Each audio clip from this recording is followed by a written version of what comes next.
The people who take Bigfoot research seriously don't take every alleged Bigfoot story seriously. In fact, they're often the first to call foul on the fakers.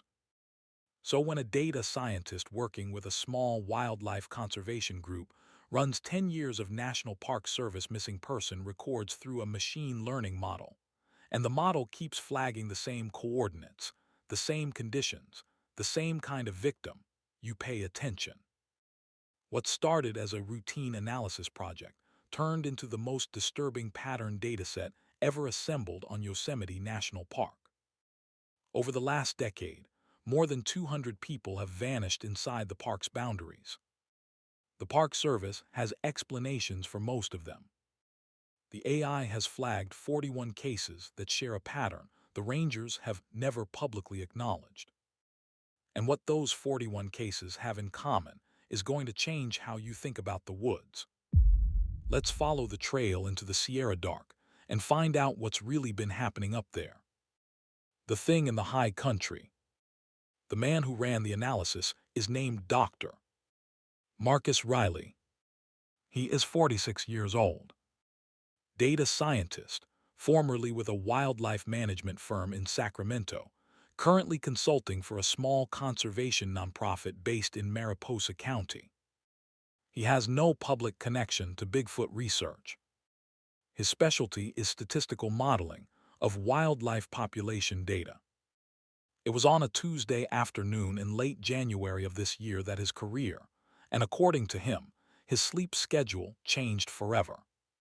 As the office lights hummed and afternoon shadows stretched across his monitor, Riley felt a faint prickle of unease. At first it was nothing, just the natural hum of an analysis converging on a result. But then something caught his attention. The model he had built to identify environmental risk patterns in national park missing person cases had stopped converging on what he expected. The kind of unexpected result that doesn't happen in nature unless something in the data is making it happen on purpose. Then he saw the cluster. Just a small concentration of red dots on the satellite map of Yosemite National Park, between an elevation band of 7,500 and 9,000 feet, in 5 specific drainages on the park's eastern edge. Not random. Not blinking out. Watching him from the screen, Riley stared at the cluster for almost a full minute, unable to look away, unable to call the colleague in the next office, unable to do anything except wait for the cluster to resolve itself into something he could explain. It didn't. The cluster represented 41 disappearances over the last 10 years. All of them in the same elevation band. All of them in the same 5 drainages. All of them within 400 feet of running water. All of them on or within 24 hours of the new moon, when the forest was at its darkest. All of them adults in good physical condition, hiking alone or in pairs. None of them found. And every single one of them had checked in with a ranger station within the previous 48 hours. Riley told a colleague later that he didn't decide to keep looking. His professional curiosity decided for him. He pulled up the case files associated with the 41 cluster events, hands trembling on the trackpad. The first 3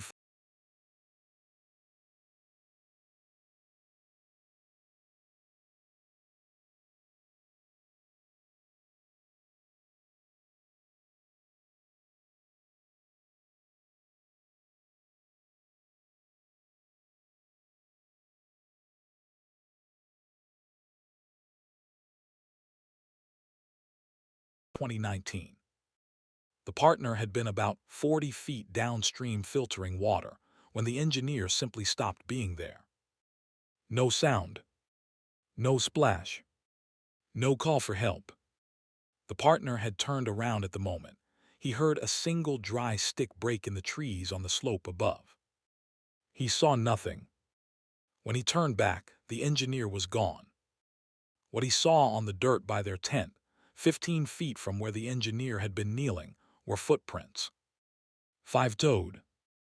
16 and a quarter inches long. Pressed deep enough into the ground that, whatever made them weighed at least 450 pounds. The prints didn't lead anywhere. They started in the middle of the campsite. They ended at the edge of the campsite, as if whatever had been there had walked in from a place it shouldn't have been able to walk in from, taken the engineer, and walked back out the same way. The Park Service report classified the disappearance as probable river accident. There were no witnesses to a river accident. The partner's statement about the footprints had been logged in a supplemental field report and filed in a separate subfolder in the case archive. It had not been mentioned in the public press release. It had not been mentioned in the final ruling. Riley opened the next case file. Then the next. Then the next. 26 of the 41 files had supplemental witness statements. 16 of them mentioned footprints. 8 of them mentioned vocalizations heard before or during the disappearance. 3 of them mentioned a figure seen in the trees by a surviving hiking partner. None of those details appeared in any public document. Riley told his colleague the next morning that he had not slept that night. He had sat at his kitchen table until dawn, going through the supplemental reports one by one, and had reached a conclusion he could not quite say out loud. He decided to take it to a ranger he trusted, a woman who had worked Yosemite's search and rescue division for almost 20 years before retiring to a small town outside the park. Her name was Elena Rivers. She was 61 years old. When Riley drove out to her house and laid the cluster map on her kitchen table, she looked at it for a very long time. Then she said one sentence and stood up and walked out of the kitchen and came back 10 minutes later with a manila folder she had kept in a locked drawer in her bedroom for the last 6 years. She said, "You found them. We always knew. We were never allowed to say." The folder was 38 pages long. It contained handwritten notes Rivers had made between 2009 and 2019, summarizing internal search and rescue conversations she had been part of and that she had never been given permission to record. The notes described what she called the corridor, a specific elevation band on the park's eastern edge that the rangers had quietly avoided assigning rookie searchers to since at least the early 1990s. Cases in the corridor, according to her notes, had a recovery rate below 12%. Cases outside the corridor had a recovery rate of over 80%. The corridor produced almost a quarter of the park's missing person cases, despite covering less than 3% of the park's land area. And cases in the corridor, again, according to her notes, were always given the same internal ruling. The ruling was, do not assign extended search beyond protocol. Recovery probability low. Resource cost high. Family liaison only. In other words, don't look too hard. The rangers had known. They had been watching the same cluster Riley's AI had just found. They had been watching it for over 30 years. Riley sat in Elena Rivers' kitchen for almost 3 hours. When he drove home that evening, he had a copy of every page of her folder in the passenger seat. The next morning, he started writing. The story of his analysis went viral in a small but obsessive cryptozoology community within 48 hours of his preliminary post on a Bigfoot research forum. Believers hailed it as the first quantitative evidence of a long-rumored phenomenon. Skeptics dissected every methodology choice, searching for signs of confirmation bias, p-hacking, or motivated reasoning. Debates raged.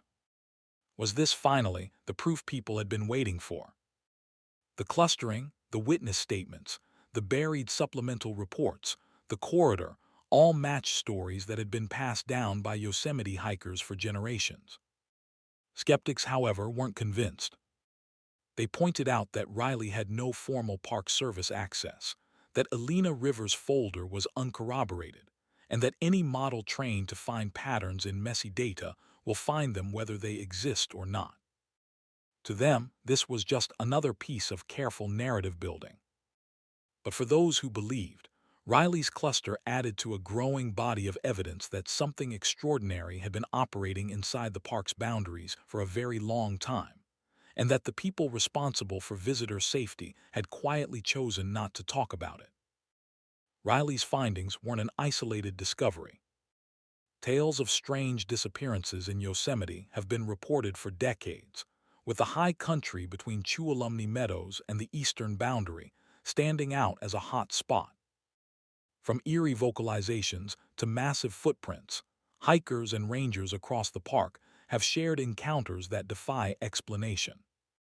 Among them is the story of a woman whose fascination began in childhood and led to a lifetime of strange experiences.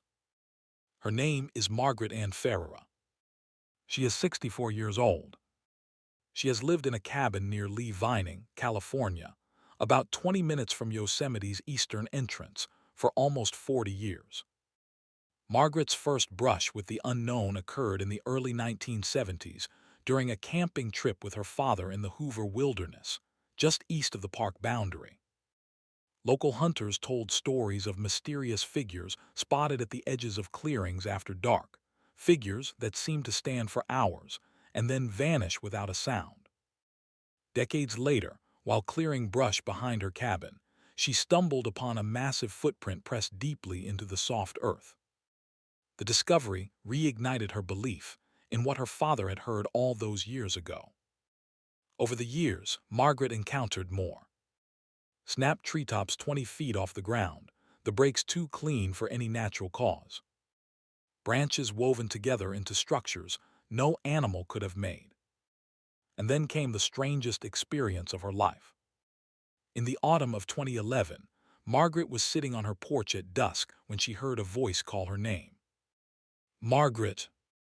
Once. Clear. From somewhere in the tree line, about 200 feet from the house. She got up to look. There was nobody there. She went back to her chair. A minute later, the voice called again. Margaret. From a completely different direction. Behind the house. There was nobody there either.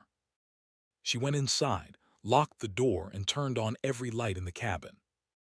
The voice called a third time. From inside the wall. Not from inside the house. From inside the wall.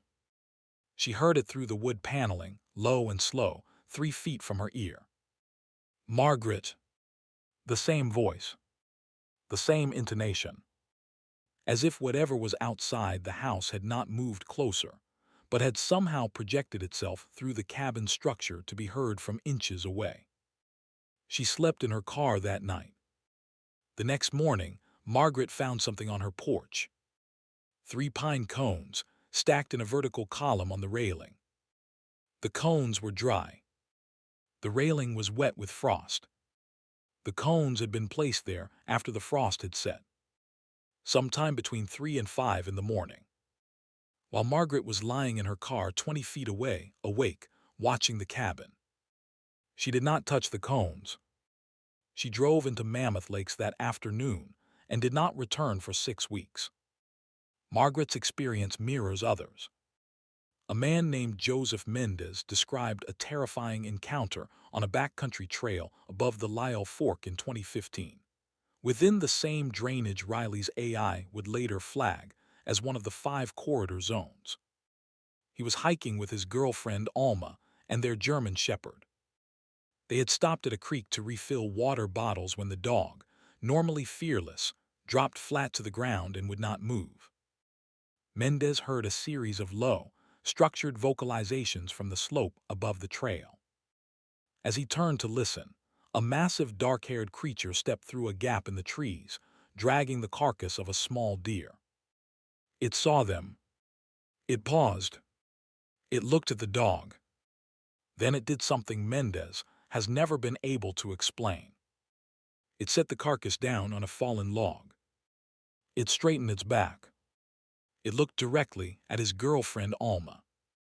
And it raised one hand, palm out, a deliberate gesture neither of them understood. It held that position for perhaps 3 seconds. Then it picked up the carcass and turned back into the forest and was gone. The encounter left Mendez's dog traumatized, a shadow of her once fearless self. She refused to walk near the trees for the rest of her life. Mendez and Alma broke up the following year. They reported what they had seen to a Yosemite ranger station. They were told the report would be filed. They were never contacted about it again. Their report was logged in the same internal database Riley's AI cluster touched 10 years later. It is one of the witness statements that did not appear in any public document. These accounts share common threads: the immense size of the creatures, the deliberate hand gesture, the profound fear they instill in those who witness them. The fact that the Rangers receive these reports and quietly file them away. Yet for every believer, there are skeptics ready to dismiss these stories as folklore, hallucination, or elaborate hoax. Until last month, the skeptics had a strong argument. Most of the disappearances in Riley's cluster could be explained, individually, by accident or misadventure. Falls, hypothermia, river crossings. The Park Service had a plausible cause assigned to every one of them. But Riley had not stopped at the cluster. He had run a second analysis. And what that second analysis returned is going to change the conversation forever. The mystery only deepened when Riley fed his cluster data into a more powerful pattern-matching model, one originally trained on geographic and temporal data from large carnivore predation events across North America.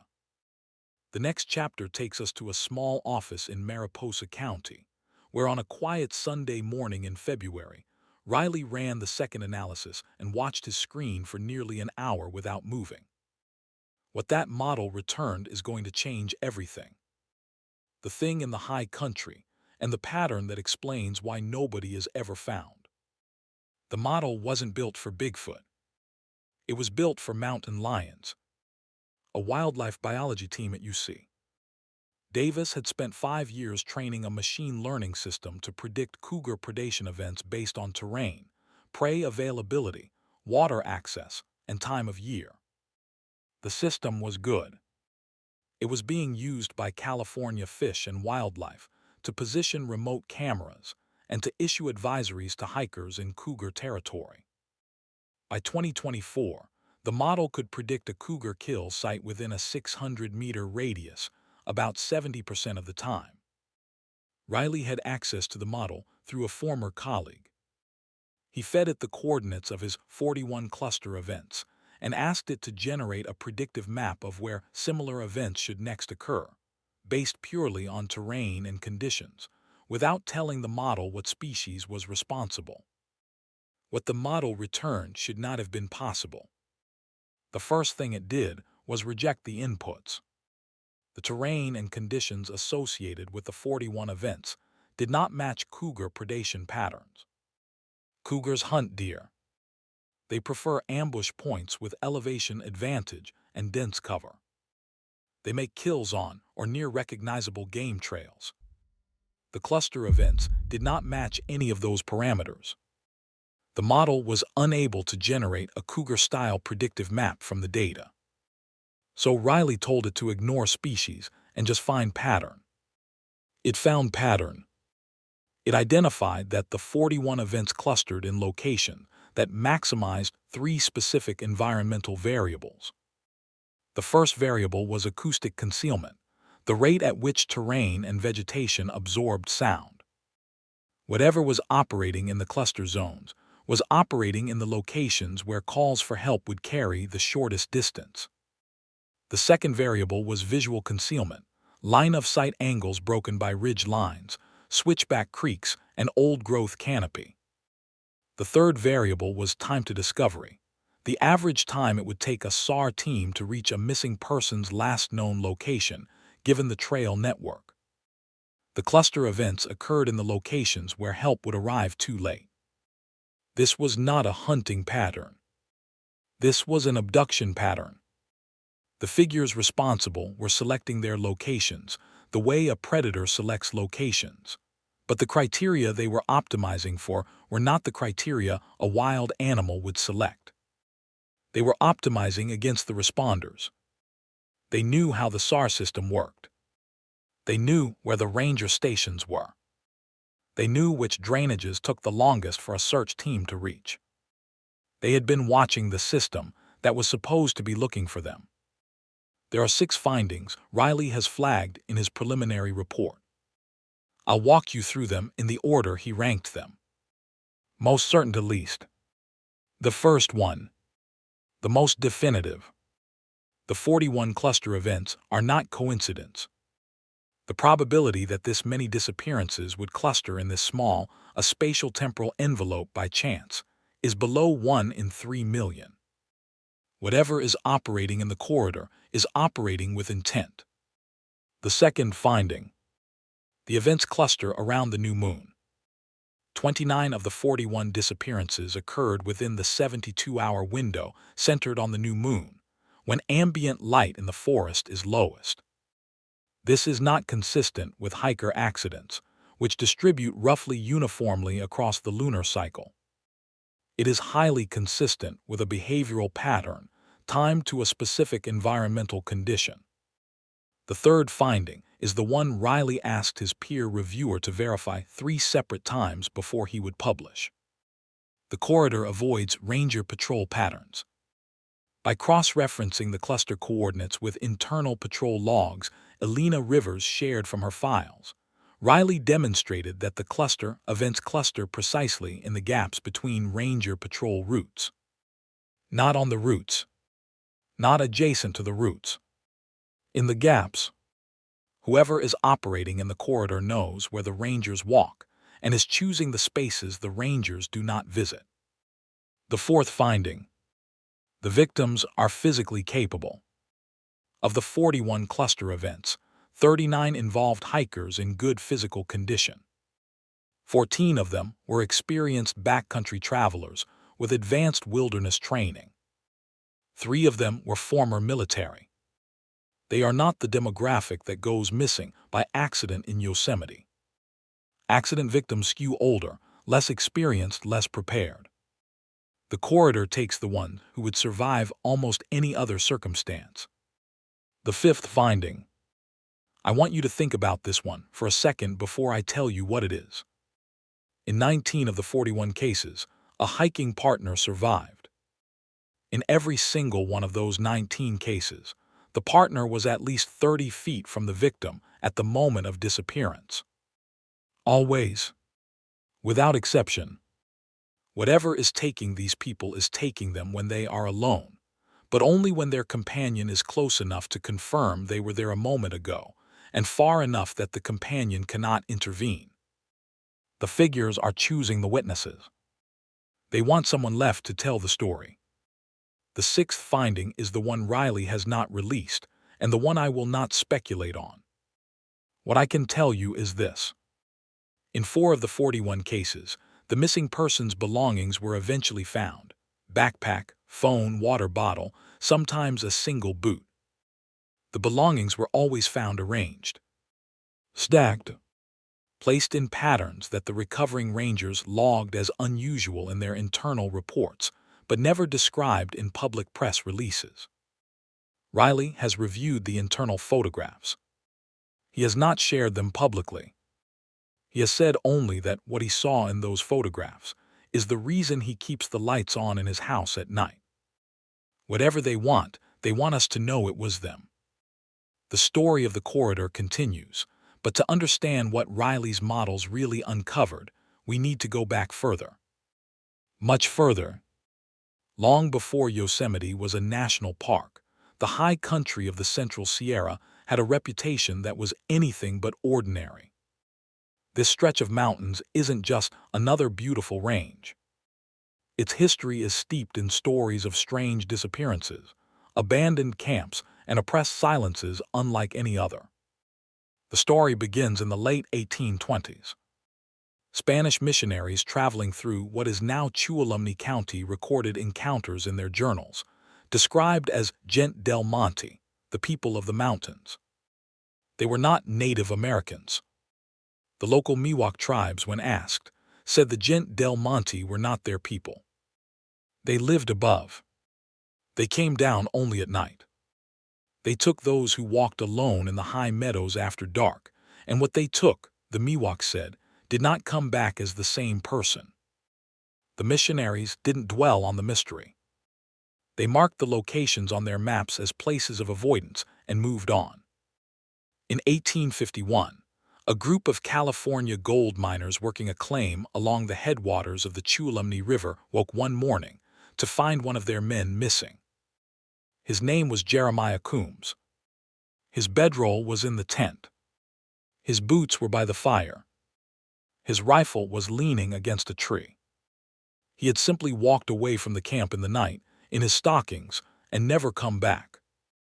The senior miner, a Welshman named Rhys Llewellyn, wrote in his diary that the camp had been visited by something the men are afraid to name every night for the previous week. The miners abandoned the claim 2 days later. In 1865, a logging crew working a stand of giant sequoias near what is now the park's southern boundary abandoned their camp after 3 weeks. Their foreman wrote in his report to the company that the men had refused to continue. They had been visited at night by voices. The voices had taken to circling the camp from the high ground, conversing back and forth across the canyon in a structured language none of the loggers could understand. One of the workers, a man the foreman described as not given to fancy, had walked off into the woods at dawn and was found 3 days later sitting on a stump 12 miles from camp, unable to speak. The logging company filled the contract with a different crew. The same thing happened to them. In 1908, a U.S. Geological Survey team mapping the Tuolumne watershed lost contact with one of their 3 field parties for 4 full days. When the missing team walked back into base camp, only 2 of the 3 men returned. The third, a 24-year-old surveyor named Charles Whitford, was reported as having wandered off during the night. The other 2 men refused to discuss what had happened. One of them quit the survey within the week. The other was admitted to a sanatorium in San Francisco within the year. Whitford's body was never recovered. His personal journal was. The final entry, written on the night before his disappearance, reads only, "They have been speaking to us all evening. I do not think they are speaking to each other anymore." In 1937, a civilian conservation corps work crew building trail near what is now Yosemite's eastern boundary lost a man to the same forest. His name was Henry Carlin. He was 26 years old. He walked out of camp at dusk to use the latrine and never came back. The search party found his boot prints leading up the slope into a stand of pine. The boot prints were joined 10 feet up the slope by another set of tracks. 5-toed, 16 inches long, pressed deep enough into the ground that whatever made them weighed at least 400 pounds. The 2 sets of tracks continued upward together for 200 feet. Then they stopped. Both sets. In the middle of the slope. As if Carlin had simply been picked up and carried away. He was never found. The pattern was unmistakable. Whenever the high country was settled or worked, the disappearances came. Whenever men entered the forest at night, the disappearances came. Whenever the food was scarce and the winters were hard, the disappearances came closer to the camps. By 1950, locals in the foothill towns had quietly developed rules. Don't camp above 8,000 feet without a fire that lasts till dawn. Don't sleep with your back to the high ground. Don't answer if you hear something call your name from outside the tent. These weren't superstitions to the people who passed them down. These were instructions for staying alive. When Yosemite became a major national destination in the second half of the 20th century, those rules were forgotten by almost everyone except the rangers, who, if Alina Rivers' folder is to be believed, never forgot them at all. For decades, the corridor fell into something like a quiet truce. Hikers stayed on established trails. Backpackers stayed in designated camps. The disappearances, when they came 1 or 2 a year, unremarkable inside a park that received 4 million visitors annually. But the stories didn't end. In 1981, a backpacker on the John Muir Trail just south of Tuolumne Meadows reported being followed for 3 nights by what he described as 2 distinct voices, communicating with each other in what sounded like a language. He didn't see anything. He never saw anything. He just heard them every night, paralleling his route on the slopes above. On the 4th night, the voices stopped. He woke up at dawn to find a granite boulder placed in the center of the trail in front of his tent. The boulder weighed at least 300 pounds.